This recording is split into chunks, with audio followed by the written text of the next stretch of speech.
We're learning more about the support the United Way offers to help immigrant families thrive in Windsor. Yesterday, we introduced you to Ifema Idahoha. She was given a 2011 Jeep Compass that was upgraded by student mechanics from La Jeunesse High School. That was through a program called Rebuilding Wheels, Rebuilding Lives. When I spoke with her, she mentioned she was a single mom from Nigeria, and she told me that her children take part in another United Way offering, an after-school program called Ignite Academy. I could see and I could feel it that it's really been helping, them settle down, adjust, shape their lives, help them to be able to adjust with, their friends and make friends. It helps the kids with their homework. They've been helping families, yeah, sometimes financially, sometimes with grocery, sometimes with gift cards. They've made lots of friends and they've been able to visit places, move around. It's been amazing. That's Ifema Idahoha there talking about the Ignite Academy and how that program has helped her children make the adjustment to life in Canada. We've invited Liam Giles Hayes into our studio this morning to tell us more about it. He's the vice president with the Windsor-Essex United Way. Good morning. Good morning, Amy. It's great to chat with you. It was awesome meeting up with you because you and I have dipped in and out over the last 8 or 9 years with some of these programs and just how they're changing people's lives. Yes, it's incredible to see, right, the growth and now students going into post-secondary, getting their master's degrees. It's really great to see. What do you think when you hear how Ignite Academy has helped her children in that clip? Yeah, it's what it's all about, right? Helping the community, really hearing from parents and guardians exactly what that support means to them, right? It could be as simple as she said as a grocery gift card when, money is tight, or that after school tutoring piece, right? Which is so difficult if you're, struggling to help your kids learn math and literacy. It can be really challenging, right? So this is what Ignite Academy is all about. I didn't include it in that clip that I cut, but Ifema told me that her kids are actually really upset if she has to break the news to them that she's going to be picking them up early from school and they won't be going to Ignite. Is that a common sentiment that you get from the students? It really is. And it's Okay. 4 days a week. So we do an annual survey every year. And that's all I heard was, can I come more? Can I come on weekends? So that's, again, we're so excited to hear from the students and what it means to them. What is the draw for the students? Because I can't imagine students saying, I want more school. So there's got to be something different than what they get in school. You would be surprised. They do say, I want more math. I want, I know. I don't know who these kids are, but I agree. I'm equally as shocked. But I think it's really about that group, right? There's about 30 students, and we're actually in 6 different schools across Windsor-Essex. And I think that's camaraderie amongst other peers, right? And again, all those experiences that she mentioned, lots of field trips, lots of guest speakers, great recreational activities. Again, just building that sense of community amongst the students. What kind of additional support does that give to a family like hers who have moved here? She said she moved here about more than 5 years ago. This is helping them integrate into the community. What other supports are available to give that sense of belonging? Yeah, absolutely. Belonging and integration exactly is so important in the program. So we have a number of multilingual staff to ensure that families are connected to the services. What we hear from a lot of families is they're not even aware of the services or they're unsure about how to make that link. So we have family system navigators that are actually in each school that work with the families and provide that wraparound support.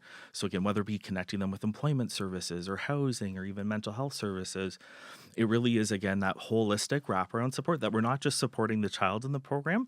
It's really about supporting the family and bringing them into the program. What are you hearing from the families that are some of the more challenging things that they face? Definitely a lot of food insecurity, housing insecurity, right? Precarious employment. So it's always challenging, as Ifeoma mentioned yesterday, around having to pick up our kids, not having that after school care. So it's a lot of those challenges that everyone's facing, but they can compile on each other, right? When you're living in low income and become very stressful. And so that's really what our program's all about, is kind of relieving that stress, providing that support for the children in our programs.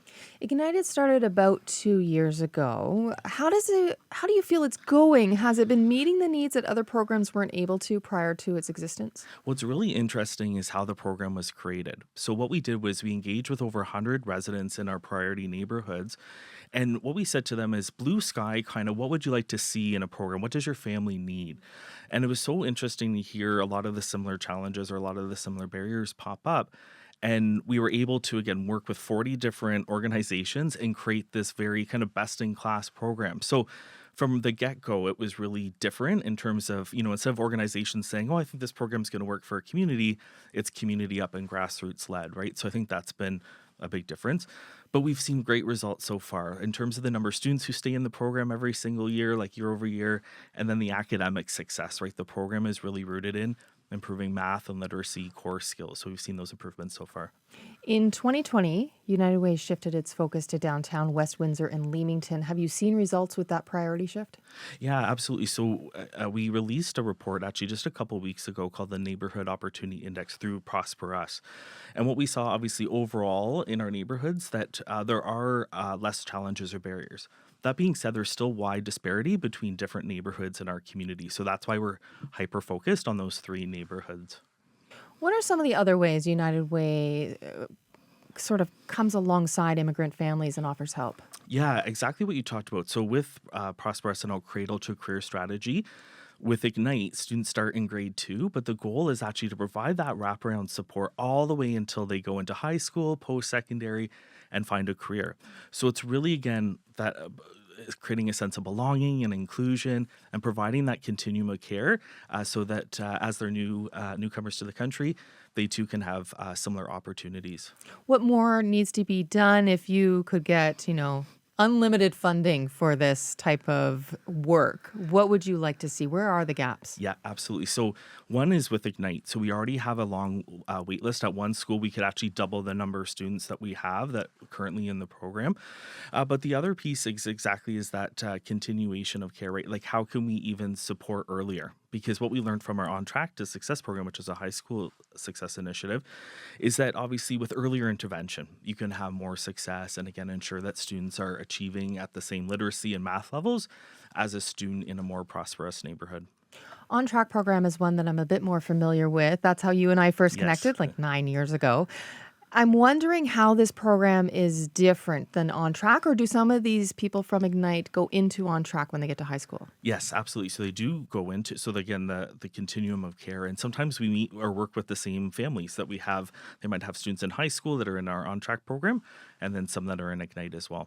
So the Ignite students can be in high school as well. Oh, as you sorry, mentioned? Ignite. Sorry, grade 2 to 7. Right. Yeah. So then they would sort of go into the On Track when they get to, and High so it's, school. it's very similar because the programs sound very similar in the idea that you bring the families on board. The focus is education, and the focus is keeping them in school and on a pathway to success. Exactly. And that wraparound support, right? There's simple solutions that can be implemented, right? That oftentimes students either miss school because they have other opportunities or other responsibilities at home. And so we really want to, again, work with the families to ensure that we remove those barriers.